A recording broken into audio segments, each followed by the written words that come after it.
tenía muchas ganas de estar aquí porque hemos visto muchas veces por fotografías, por vídeos, que ustedes nos han mandado los cultos aquí en este local y la verdad que estamos tan contentos, ¿no? Tan agradecidos de ver cómo la iglesia del Señor se extiende, cómo hay un hambre del Señor. Yo ayer lo decía en la cena, no sé cuántos de ustedes estuvieron, me imagino que la mayoría, pero la verdad es que algo está pasando en el mundo espiritual, sinceramente. Algo está sucediendo porque esto no es normal.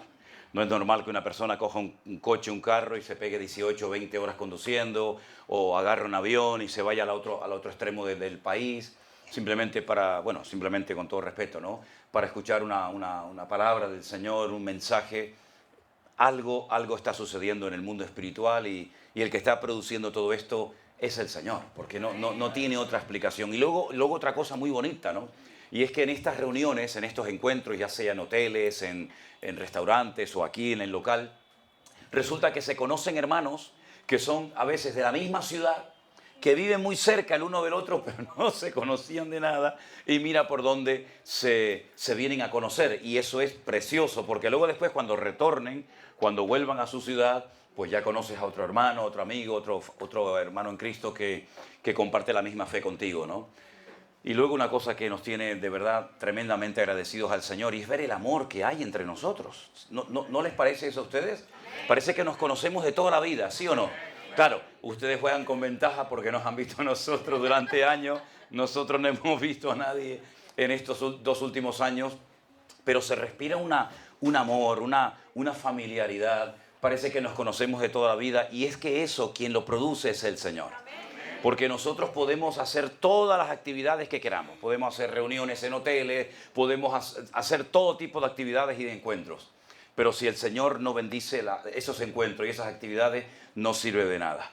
Por eso les recuerdo lo que dice ese salmo, que dice que en vano vela la guardia si el Señor no cuida de la ciudad. En vano trabajan los edificadores si el Señor no da el crecimiento a la obra, ¿no?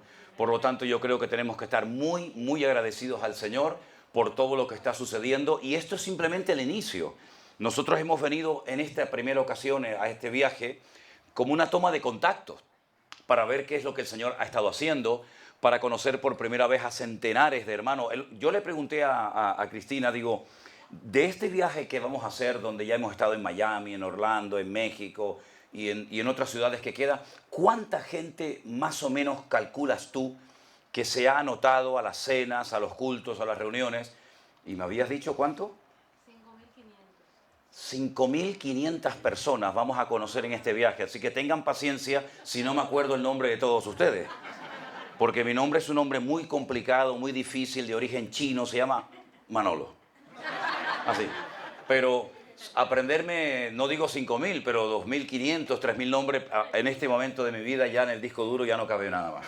Entonces dije, disculpe, pero tenemos una gran ventaja. No sé si ustedes se han dado cuenta que cuando no nos acordamos del nombre de la persona que tenemos delante, decimos, hola hermano, qué alegría verlo, hola hermana, y quedas la mar de bien, la mar de espiritual.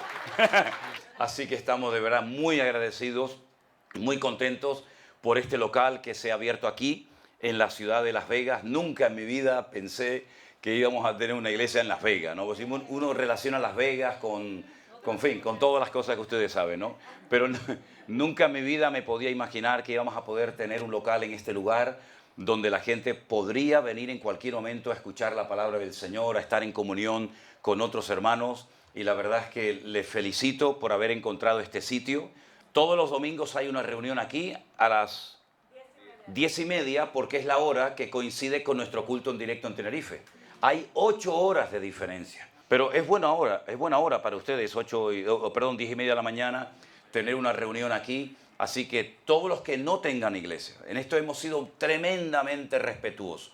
Nadie nos puede acusar ni señalar con el dedo de que nos hemos dedicado a sacar a gente de las iglesias, ni muchísimo menos. Cantidad de gente se nos acerca continuamente, ay, a mí me gustaría formar parte del ministerio de ustedes, ser parte de la iglesia virtual, pero ¿usted tiene iglesia? Sí, yo voy a una iglesia. ¿Tiene pastor? Sí. Pues sea fiel a su iglesia y sea fiel a su congregación. Pero si usted no tiene una iglesia, si usted busca un lugar donde se predique la sana doctrina, donde usted pueda ser atendido espiritualmente hablando y quiere venir aquí los domingos por la mañana a las 10:30, será siempre cordialmente bienvenido. Amén, hermanos. Y mantener la fe, lo importante es no tener y mantener la fe. Y el que cree en él no tiene miedo, aleluya, enciéndelo, miedo a perder nunca la fe. Al Rey del universo lo tenemos, aleluya, de todo mal él nos protegerá. Lo importante es no temer y mantener la fe. Lo importante es no temer, aleluya, fe. Y el que cree en él no tiene miedo, aleluya, miedo a perder nunca la fe. Al Rey del universo lo tenemos, de todo mal él nos protegerá. Mi Shema, mi lo me faje, aleluya.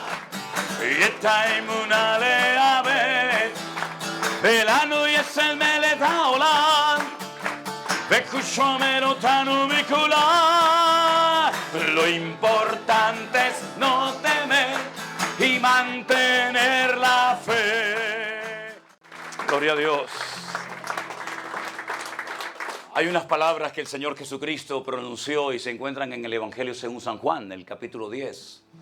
El Señor Jesucristo dice que el diablo, Satanás, es como un ladrón que viene a matar, a hurtar y a destruir. Y el enemigo es un experto, ¿no?, en robar el gozo, ¿verdad?, en robar la fe, la esperanza, la ilusión, la unidad de los hermanos. Pero nosotros también sabemos la otra parte del versículo, ¿sí? Juan 10:10 dice, el diablo, Satanás, viene a hurtar, a matar y a destruir, pero yo he venido para que tengan vida y vida en abundancia. Y esa es la fe y la esperanza de nosotros como creyentes. Que pase lo que pase, el Señor está con nosotros.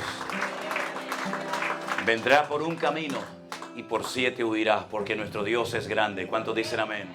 Viniendo Jesús a la región de Cesarea de Filipo, preguntó a sus discípulos diciendo, ¿quién dicen los hombres que es el Hijo del Hombre? Ellos dijeron, unos Juan el Bautista, otros Elías y otros Jeremías o alguno de los profetas. Él les dijo, ¿y vosotros quién decís que soy yo? Respondiendo Simón Pedro le dijo, tú eres el Cristo, el Hijo del Dios viviente. Entonces le respondió Jesús, bienaventurado eres Simón, hijo de Jonás, porque no te lo reveló carne ni sangre, sino mi Padre que está en los cielos. Y yo también te digo que tú eres Pedro, y sobre esta roca edificaré mi iglesia, y las puertas del Hades no prevalecerán contra ella. Y a ti te daré las llaves del reino de los cielos, y todo lo que atares en la tierra será atado en los cielos, y todo lo que desatares en la tierra será desatado en los cielos. Entonces mandó a sus discípulos que a nadie dijesen que él era Jesús, el Cristo. Hay cosas aquí un poquito complicadas, ¿no? Primeramente, ¿por qué se llevó el Señor Jesucristo a esa ciudad tan lejana que formaba parte del territorio de la tribu de Dan? Quiero decirles que esta ciudad en aquel tiempo, y hoy en día, por supuesto también, se encuentra muy cerca de la frontera de Siria. De hecho, un día con otro grupo me pasó algo muy curioso. Yo estaba dando una explicación allí en las mismas puertas del Hades, que les voy a decir cómo son, y de repente oímos ¡bum, bum! Y los hermanos miraron para todos lados y le digo, tranquilos, no se preocupen. Pero pastor, ¿eso qué fue? Digo, no se olviden que detrás de esta montaña, allá atrás, hay una guerra civil donde han muerto casi ya 300.000 personas.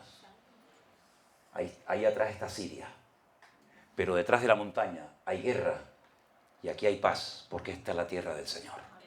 Nos pasó eso allí en Cesarea de Filipo, ¿verdad?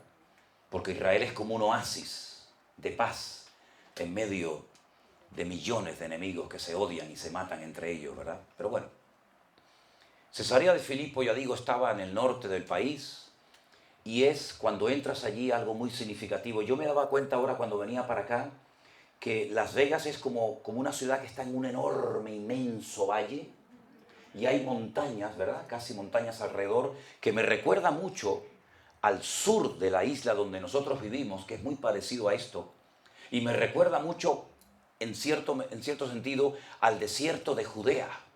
Cuando usted va al desierto de Judea, al lugar donde el Señor Jesucristo fue tentado, se parece mucho a esas montañas, pero no están tan lejos, sino están más cerca de la carretera.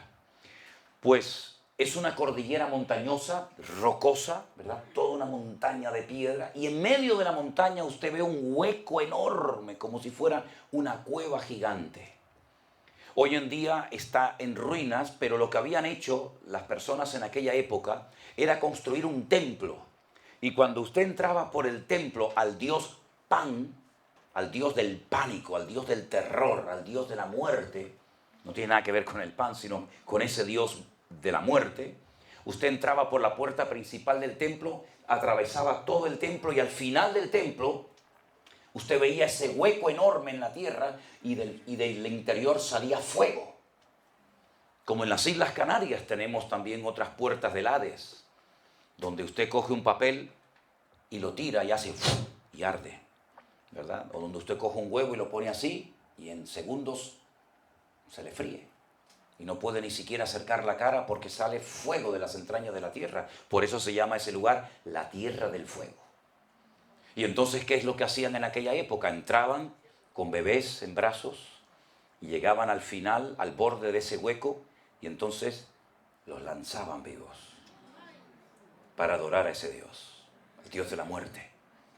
O cogían jovencitas vírgenes y las llevaban, las degollaban y derramaban la sangre y echaban los cuerpos de esas jovencitas dentro de aquella cueva.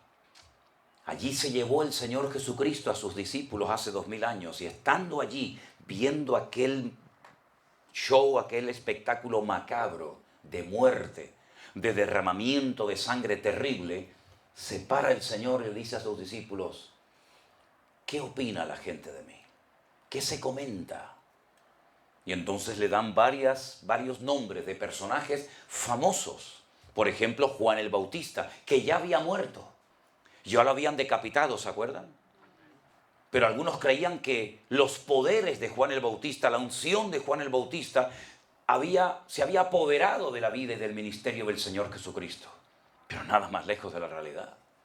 Algunos decían, pues, algunos pensamos que eres Elías. ¿Y por qué Elías? Porque en el Antiguo Testamento, hasta el día de hoy, los judíos están esperando que venga otra vez el profeta Elías. Porque el último libro del Antiguo Testamento en nuestra Biblia es el libro de Malaquías. Y el último capítulo, los últimos versículos dicen que antes de que venga el Señor, enviaría al profeta Elías para que preparara el terreno y el camino del Señor. Pero ya lo aclaró perfectamente el Señor Jesucristo cuando dijo, el Elías que había de venir ya vino. Y no lo conocieron. Y hacía referencia a Juan el Bautista, ¿verdad? Y por eso algunos pensaban que el Señor Jesucristo era el Elías que había de venir en otro cuerpo, pero porque la inmensa mayoría de los judíos, para sorpresa de muchos, ellos creen en la reencarnación.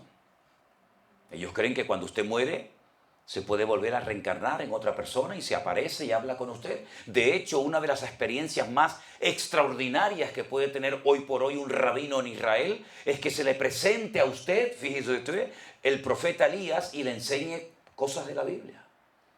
Nunca olvidaré cuando un día yo estaba en el muro de los lamentos, ¿verdad? Ese famoso muro, y me viene de lejos un señor con un pelo enorme, gigantesco, ¿verdad?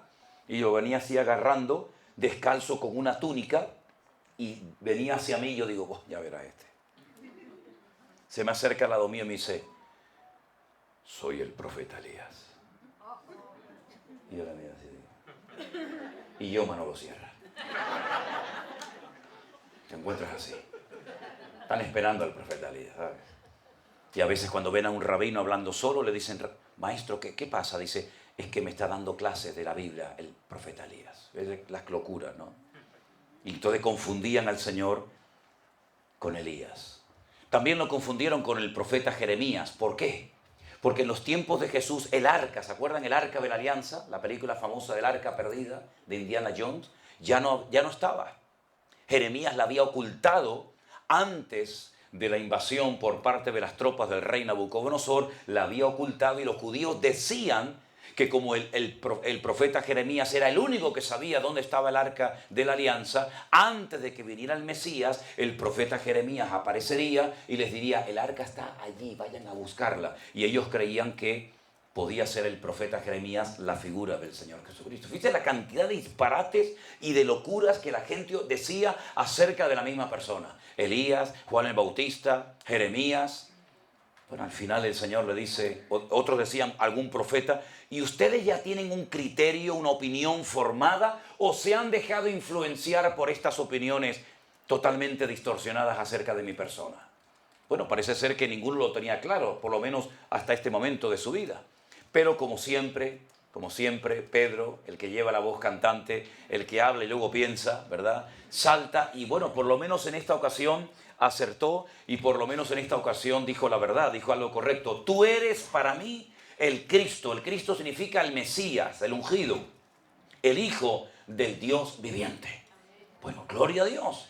El Señor lo felicitó, le dijo: bienaventurado eres, Simón, porque esto que acabas de decir no te lo reveló ni papá, ni mamá, ni en la escuela, sino mi Padre que está en los cielos. Y a continuación hay un juego de palabras que en español no se aprecia.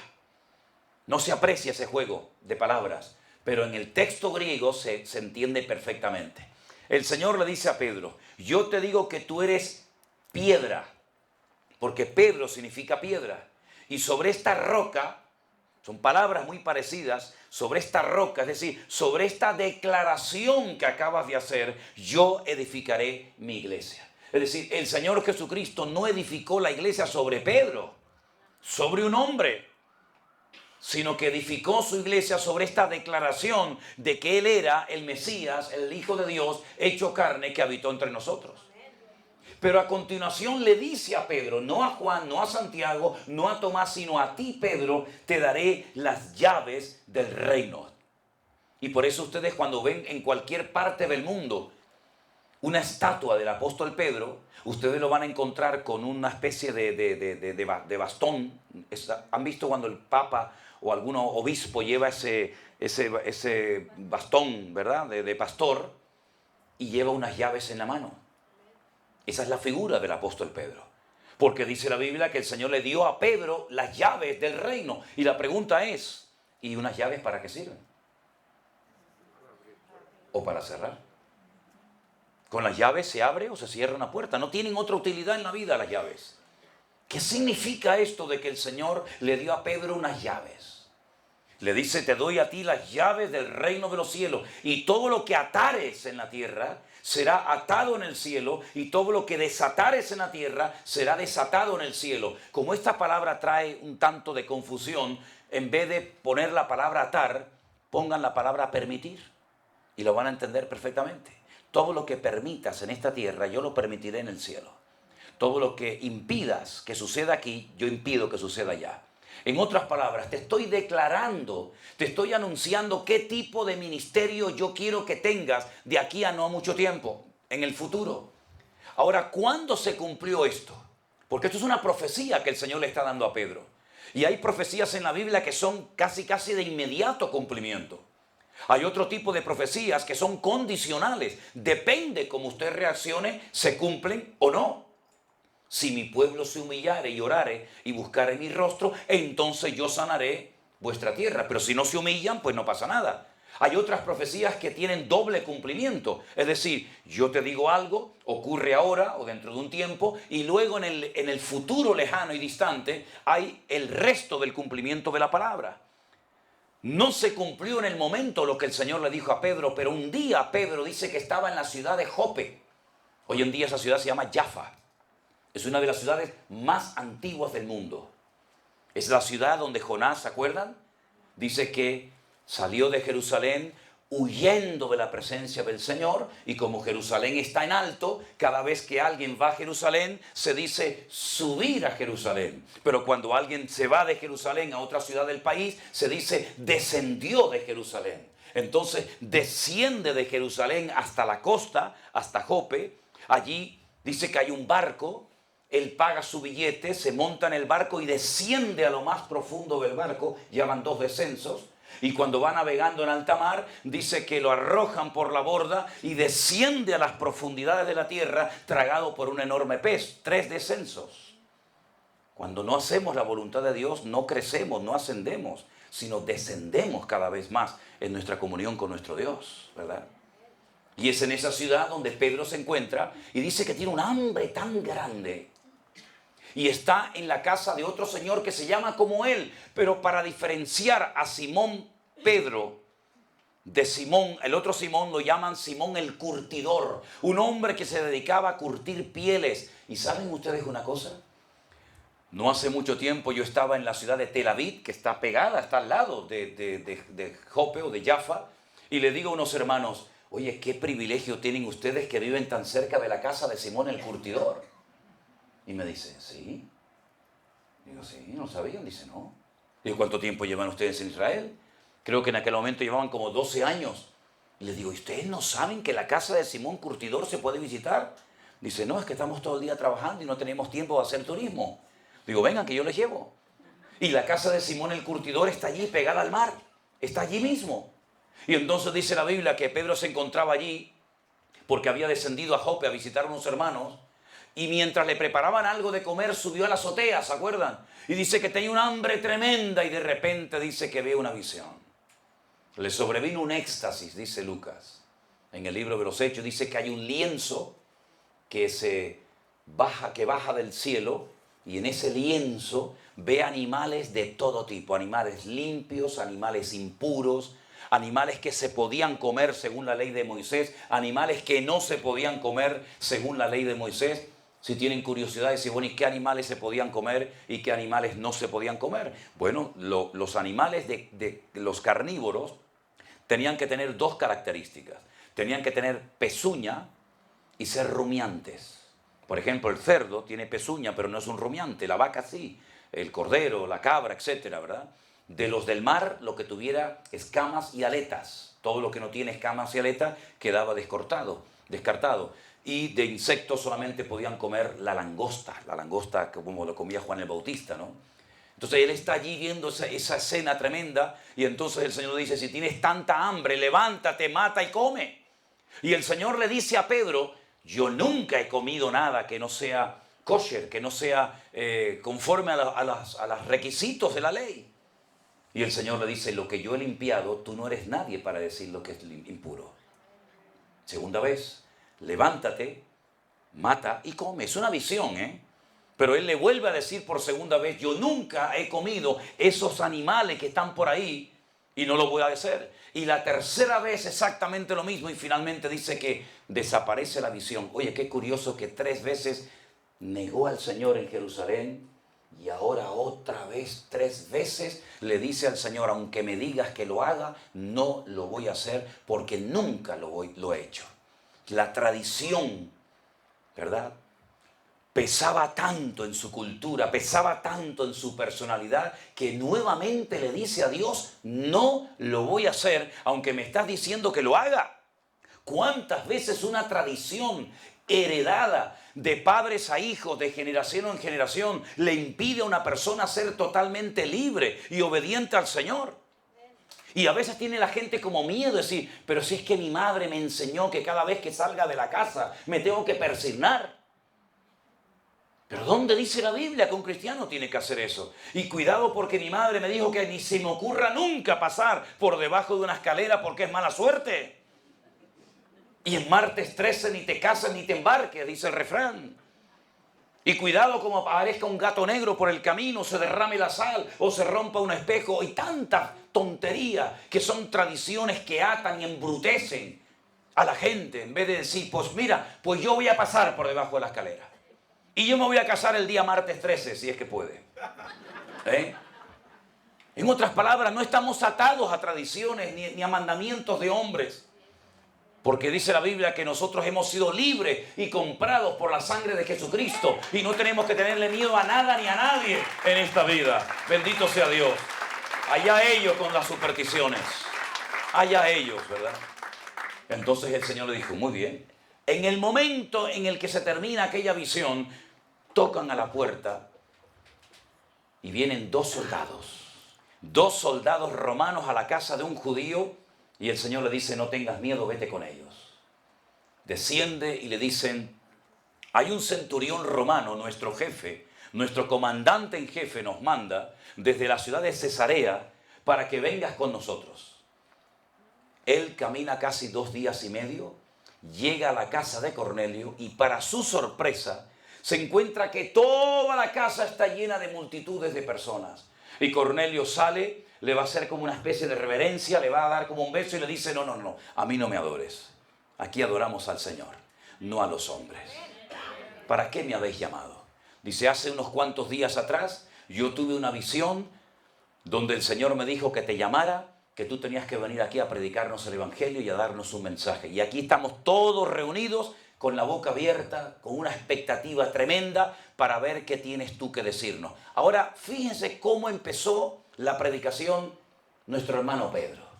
Podía haber dicho, hermanos, qué privilegio tan grande poder estar con ustedes en esta tarde, en este lugar. Qué maravilloso ambiente se respira. Miren cómo empezó. Ustedes saben cuán abominable es para mí como judío estar con ustedes en una reunión de gentiles. Como diciendo, no me queda otro remedio que estar aquí, pero si fuera por mí saldría corriendo. Porque yo nunca en mi vida me he juntado, ni he entrado jamás en mi vida a la casa de un gentil. Así empezó. Tantos prejuicios. Primero le dice no al Señor. Segundo, da a entender como que no está cómodo. No está cómodo, no está a gusto en aquella sala. Comienza a predicar la palabra y en medio del mensaje el Señor derrama de su Espíritu Santo y comienza la gente a quedar llena del Espíritu de Dios, como en el día de Pentecostés, exactamente igual. Cuando días más tarde sube a Jerusalén, los discípulos que estaban allí todavía viviendo le dicen, oye, nos hemos enterado de que has estado hace unos días en la casa de unos romanos gentiles que han invadido nuestro país y te has ido a predicarle el Evangelio y te has ido a reunir con ellos. Explícanos esto. Y él le dice, ¿sabes? El Señor me ha enseñado que lo que Él limpió y escogió, nosotros no somos nadie para llevarle la contraria al Señor. Aquello de levántate, mata y come animales inmundos, es que los judíos llamaban a los gentiles inmundos, perros. Nosotros somos el pueblo escogido de Dios. Ustedes no son nada. Pero el Señor me enseñó que ya tenemos que romper esos viejos esquemas y estructuras. Que ya no tenemos que sentirnos una casta superior a los demás. ¿O es que acaso hemos olvidado las palabras finales de nuestro Señor Jesucristo cuando dijo, id por todo el mundo y predicad el Evangelio a toda criatura? ¿Es que acaso vamos a hacer diferencia entre gentiles y judíos? Y entonces es cuando dijeron, bueno, pues tal vez el Señor nos está mostrando algo nuevo y diferente. Y es lo que yo llamo el factor sorpresa en la iglesia. ¿Cuántos esquemas a veces tienen que romper el Señor en nuestras vidas para enseñarnos que Él es el dueño de la obra? Y que al fin y al cabo lo que tenemos que hacer en esta vida es agradarle a Él y hacer su voluntad. Ahora entienden lo que significa a ti te doy las llaves del reino. Él fue a la casa de Cornelio, le predicó la palabra, permitió que en esta tierra oyeran el Evangelio y por consiguiente en el cielo Dios derrama de su Espíritu Santo sobre aquella gente. Si tú no lo hubieras hecho con esas llaves, con ese ministerio, con ese llamado, con esa capacitación que has recibido, habría cerrado la puerta de la salvación a centenares de personas. Pero yo te di a ti el privilegio de ser la primera persona en la historia que fuera a predicarle a gente no judía, que no son de tu etnia, no son de tu raza, no son de los tuyos. Pero yo te di unas llaves, querido. ¿Para qué? Para que fueras al mundo gentil y los alcanzaras para el Señor Jesucristo.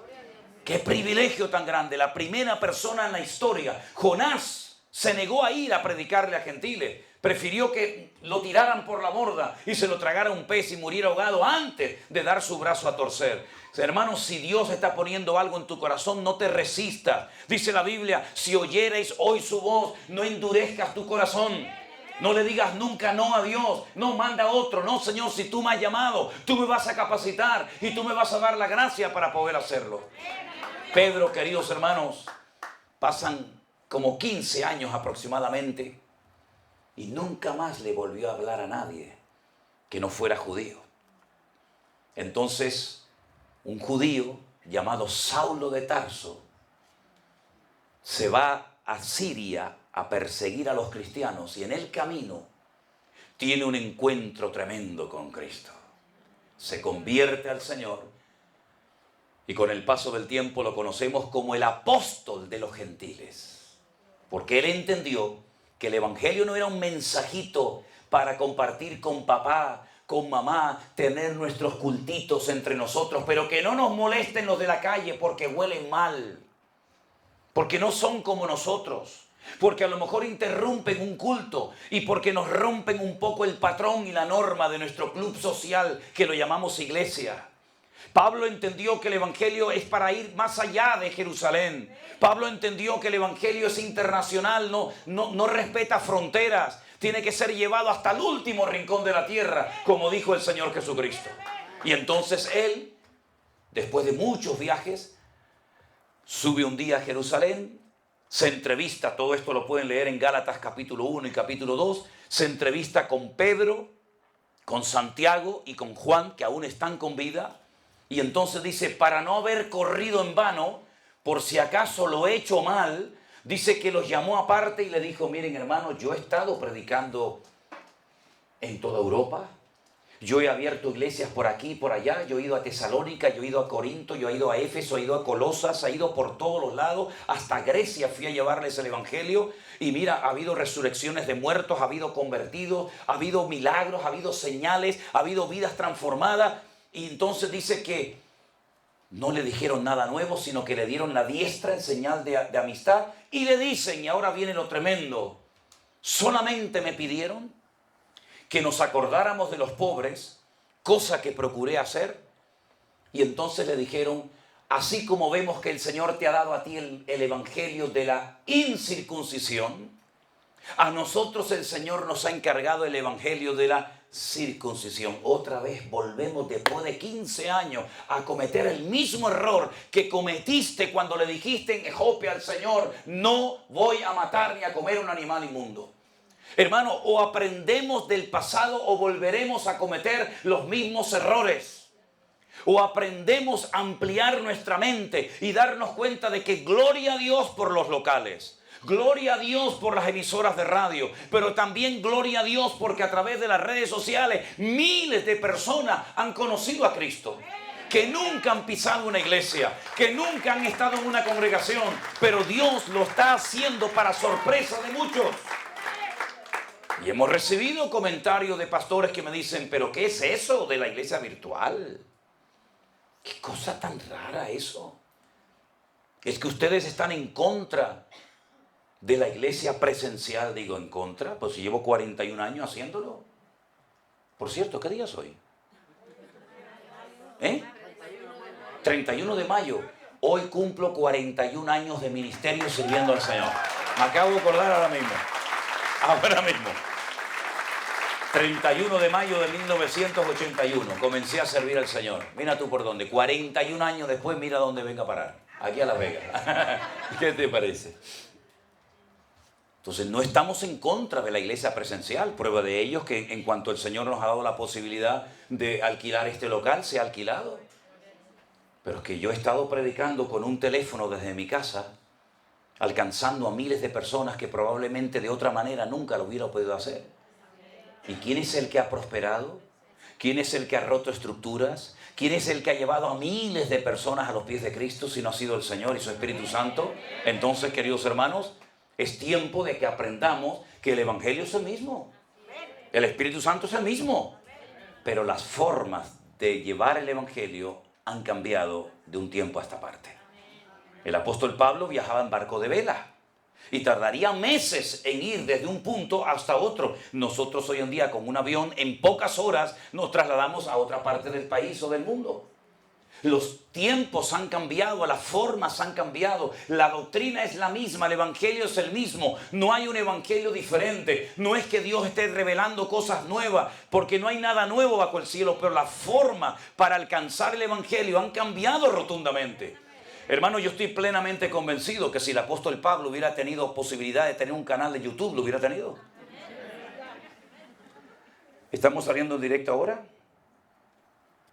Esos hermanos que están ahí en sus casas nos están viendo ahora en tiempo real, desde aquí, desde Las Vegas. Esto hace años hubiera sido impensable. Dentro de un rato, cuando subamos este culto, esta predicación, este mensaje a YouTube, mírenlo ustedes dentro de pocos días. Hace unos días estuvimos en una iglesia bautista en Hialeah que nos la prestaron, y entre ayer había más de 40,000 personas que han visto ese culto. En otras palabras, el Señor nos está dando unas herramientas tremendamente poderosas para poder hacer en tiempo real lo que todos los apóstoles pudieron hacer en su época.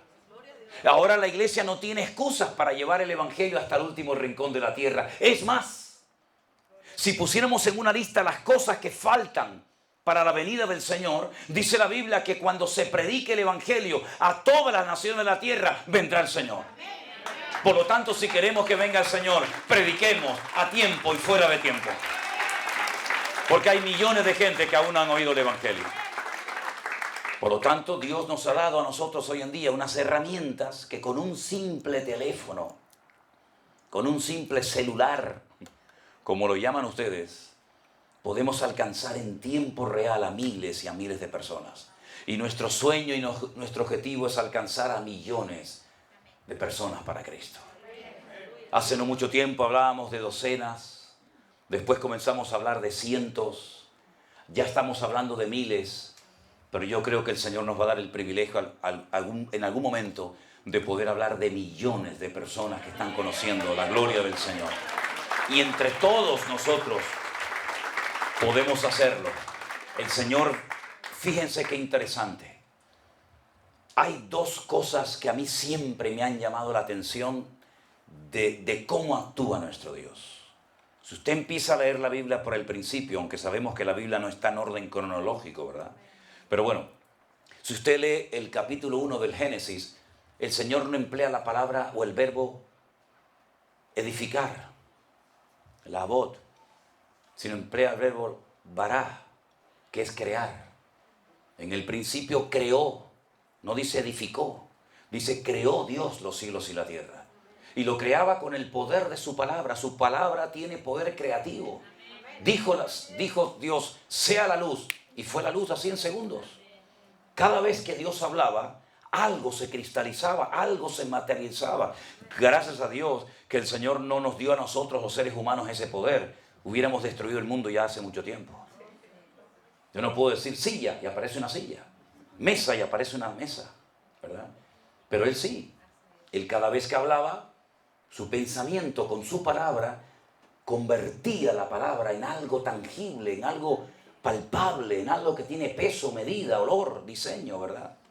Todo lo que Dios creó, salvo el hombre, lo creó con el poder de su palabra instantáneamente.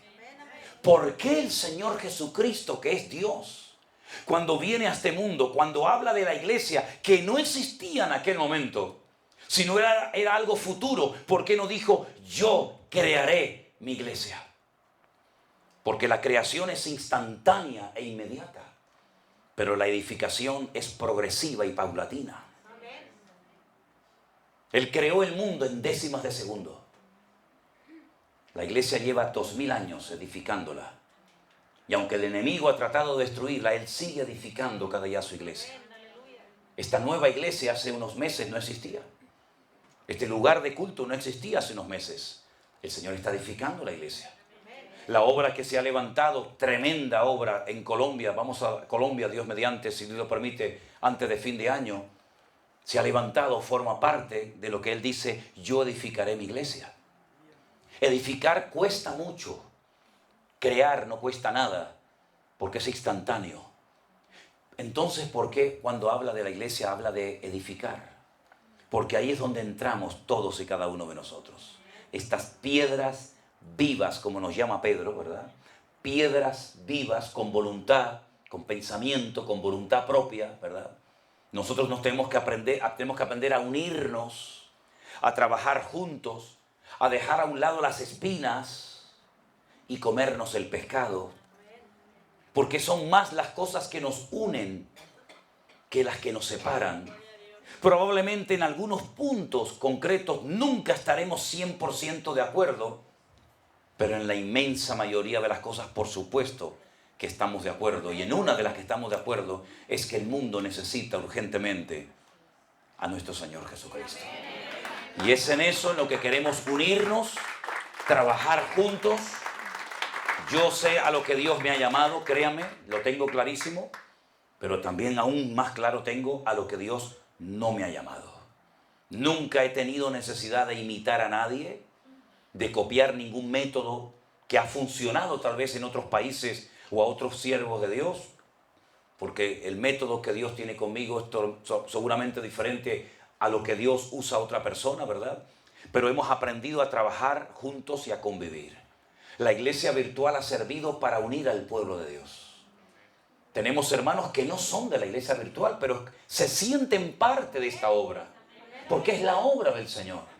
De hecho, cuando vamos a un lugar hay más gente que no forman parte de la iglesia virtual, de este proyecto nuevo que el Señor está haciendo, que los que forman parte de la iglesia virtual. Pero juntos trabajamos y somos capaces de reunirnos en un mismo salón cantando las mismas alabanzas, lo cual era impensable hace años atrás. Decir, uy, yo no voy a ir a un sitio donde levanta las manos, porque a mí me enseñaron que no se puede levantar las manos.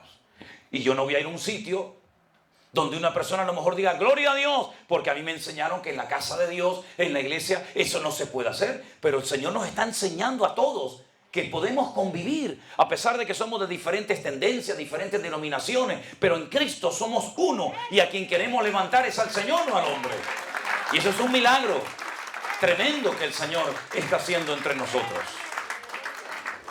Y algo para lo cual también está sirviendo la iglesia virtual es para darle una oportunidad al que quiere servir.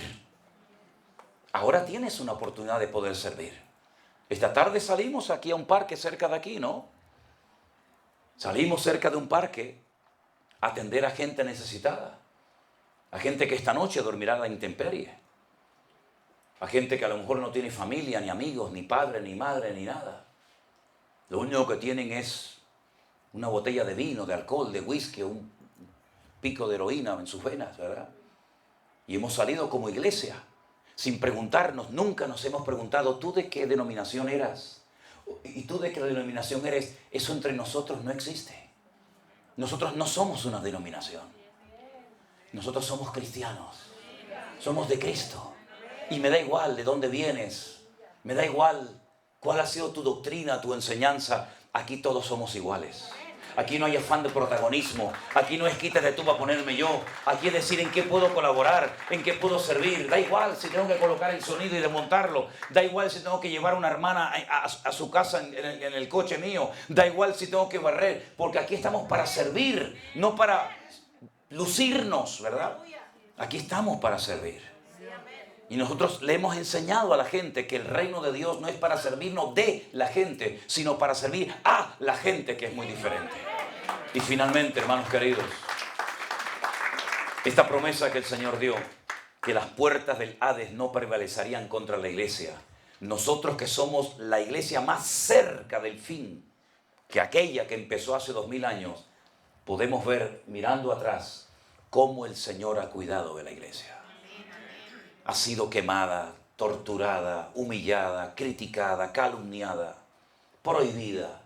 Pero sin embargo seguimos aquí, firmes, de pie, en el nombre del Señor. Porque la promesa de cuidarnos del Señor es una realidad tremenda, incuestionable. El diablo lo ha intentado de todas las formas habidas y por haber. Han habido personas que han dedicado sus recursos, su vida, sus energías para impedir que los cristianos, que el evangelio se predicara, y aquí seguimos en pie de guerra. Países donde se torturó a los cristianos, países donde se cerraron iglesias, todavía se sigue predicando el evangelio de nuestro Señor Jesucristo. El cielo y la tierra pasarán, pero mi palabra siempre permanecerá. Decimos, ¿dónde está el imperio romano? Hemos estado en Roma no hace mucho tiempo. Un hermano nos invitó a estar en su casa y nos dijo: hermano, me gustaría que antes de que fueran a Milán, que es donde realmente teníamos que haber ido a predicar, quiero que vengan unos días a mi casa y quiero darles un tour, ¿verdad? Quiero hacerles un recorrido por Roma. Realmente es imponente. Roma es como un museo, pero lleno de muerte y de piedras rotas por todas partes. El templo de Júpiter, el templo de Artemisa, el templo de Diana, el templo de no sé quién, el Coliseo romano donde mataron a miles de personas, la casa de Tito, la casa del emperador Vespasiano. ¿Qué queda de ese imperio? Nada. Dominaron el mundo. No quedó nada. ¿Qué queda del imperio griego? Vayan a Grecia. Todo roto, todo tirado, piedra sobre piedra. No quedó nada de aquella gloria, de aquel imperio tremendo. ¿Qué quedó de los medos y de los persas? Hoy estaba hablando yo con un persa ahí en el parque, con un señor de Irán, antigua Persia, y hablaba con él y le decía: ¿en qué crees, amigo? Tu imperio desapareció, pero Cristo sigue vivo y nosotros los cristianos te estamos dando de comer hoy a ti, querido. ¿Qué quedó del imperio babilónico? ¿Qué quedó de los egipcios? Piedras, piedras muertas, piedras simplemente. ¿Qué quedó del imperio más grande que jamás ha existido? El que más territorio abarcó, el imperio español. 3/4 partes de los Estados Unidos pertenecía a la corona española. Desde México hasta la Patagonia, todo era de España. Las Filipinas, Holanda, Italia y tantas naciones, ¿qué queda? Nada, nada, absolutamente nada. Y miramos a la iglesia y empezaron 120 hombres sin WhatsApp, sin Instagram, sin Facebook, todo en contra. La escoria del mundo, como decía Pablo que les llamaban. Y la iglesia ha ido avanzando, creciendo, extendiéndose de nación en nación, de continente en continente. Y hoy en día estamos aquí glorificando a nuestro Dios, porque las puertas del Hades nunca prevalecerán y destruirán a la iglesia. Dele fuertes aplausos al Señor en esta tarde. ¡Aleluya! Toda la gloria y la honra sea para ti, mi Señor. Bendito sea tu nombre. ¡Aleluya! Tenemos un enorme peso de responsabilidad sobre nuestros hombros. Mucha responsabilidad. Porque al que mucho se le da, también mucho se le pide. Que Dios nos dé la fuerza y la gracia para mantenernos humildes, sometidos al Señor, y que siempre sea el Señor el que pueda utilizar nuestra vida como quiera y cuando quiera. Amén, hermanos. Cierre sus ojos, por favor, en esta tarde. Ahí donde está. Dele gracias al Señor, porque ha sido su gracia y su misericordia la que ha permitido que llegáramos hasta aquí en el día de hoy. Gracias de todo corazón, mi Señor. Gracias de todo corazón, porque tú nos has salvado, tú nos has redimido de todas las naciones de la tierra.